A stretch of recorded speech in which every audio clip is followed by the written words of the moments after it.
আজি অলপ দিনৰ পৰা গ্ৰীণভিউ এৰিয়াত মানে এটা বাঘ বিচৰণ কৰি আছিলে। বাঘটো বিচৰণ কৰি থাকোঁতে আমাৰ বন বিভাগক খবৰ দিছিলে। বন বিভাগক খবৰ দিওঁতে আমি এটা পিঞ্জৰা তাত লগাইছিলোঁ। পিঞ্জৰাটো আজি লগোৱা 2 মাহ মানেই হৈ গ'ল, কিন্তু বাঘটো আমি পিঞ্জৰাবদ্ধ কৰিব পৰা নাছিলোঁ।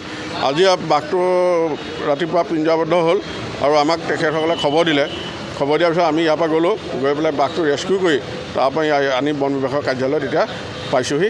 আৰু ইয়াৰ পিছত আমাৰ বন বিভাগৰ উচ্চ পৰ্যায়ৰ বিষয়াসকলে ক'ত এৰা হ'ব কি হ'ব সেই কথাখিনি তেখেতসকলে এতিয়া 4 বছৰ 5 বছৰ ধৰক 5 বছৰ ওচৰ অঞ্চলৰ আপোনাৰ কিবা সন্ত্ৰাস বাঘে চলাইছিলে তেনেকুৱা ধৰণে কৰা নাছিলে। তেওঁলোকে দেখা পাইছিলে বাঘটো, কিন্তু কোনো বাঘটোৱে মানে কাকো এটেক কৰা নাছিলে। বাঘটো কিবা মানে কিবা পাইছিলে? দুখ পোৱা নাই। তেওঁ বাঘটো অকণমান মূৰত মানে সি ওলাবৰ কাৰণে গঁৰালৰ পৰা ওলাবৰ কাৰণে অলপ চেষ্টা কৰিছিলে, কৰোঁতে অকণমান ঘাঁ লাগিছে তেখেতৰ মূৰটোত। সেইটো জাষ্ট অলপ ছাল ছিগিছে, সেইটো মেজৰ ঘাঁ নহয়। আপোনাৰ গ্ৰীণভিউ বাগানত ৰাতিপুৱাই আমাৰ ৰেঞ্জাৰ ছাৰে ইনফৰ্ম দিছিলে যে গ্ৰীণভিউ বাগানত আজি হৈ গ'ল এমাহমান আগতে তাত পিঞ্জৰা এটা পাইছিলে। পিঞ্জৰাটোত আজি ৰাতিপুৱাই নাহৰফুটুকী এটা আবদ্ধ হৈছে বুলি ছাৰহঁতে কোৱাত অফিচৰ টীম লৈ পেলাই আমি তাত পাওঁগৈ, বাঘটো প্ৰতিক্ৰিয়া কৰোঁ। তাৰপৰা তাতে ৰাইজৰ সহযোগত আমি বাঘটো উদ্ধাৰ কৰি আনিবলৈ সক্ষম হওঁ। বৰ্তমান বাঘটো এতিয়া সুকলমে আছে, ইয়াত অনা হৈছে।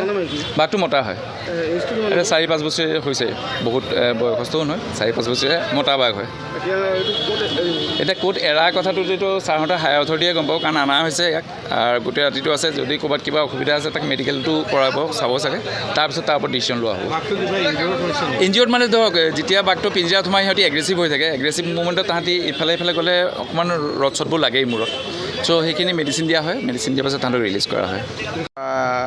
সাংবাদিক সন্থালৈ মই বহুত বাৰ ধন্যবাদ জনাইছোঁ। আপোনালোক যে ইমান বৰষুণৰ বতৰতো যে আমি ৰাতিপুৱাৰ পৰা কষ্ট কৰি ধৰি অনা এইটো ধৰি মানে আমাৰ পিঞ্জৰাবদ্ধ হোৱা বাঘটো আপোনালোকে যে চাবলৈও আহিলে, খবৰো লৈ আছে, তাৰ কাৰণে মই শুভেচ্ছা জনাইছোঁ। ক'ত ধৰিলা বাঘটো? বাঘটো গড়মূৰ ইঞ্জিনিয়াৰিং কলেজ গড়মূৰৰ ওচৰত গ্ৰীণভিউ। মতা কিমানমান বয়সটো কিমানমান হ'ব? 4-5 বছৰৰ ভিতৰত হ'ব আৰু। নাহৰফুটুকী বাঘ। যিকোনো খবৰ আৰু বিজ্ঞাপনৰ বাবে যোগাযোগ কৰক 7896121996।